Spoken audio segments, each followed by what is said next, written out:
ဖုန်းနံပါတ်နဲ့မှတ်ပုံတင်နဲ့တောင်းရတာလွယ်အောင်လို့သူကလူသိများတဲ့ internet service provider တခုခုရဲ့ page အယောင်ဆောင်နေတာမျိုးများတယ်ဥပမာအဖြစ်ဒီရေရနာဘုံ B2B ဆိုတဲ့ page လိုမျိုးသူကအရန်တန်တဲ့ internet plan တွေတင်တယ်လူတွေလာမေးမယ်ဆိုလို့ရှိရင်တော့ဘာ plan ယူမလဲဘာ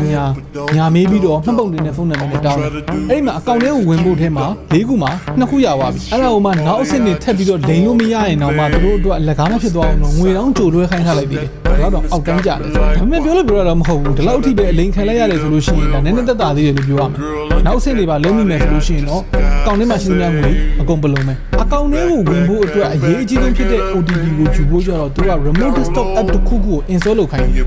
များသောအားဖြင့် AnyDesk Android remote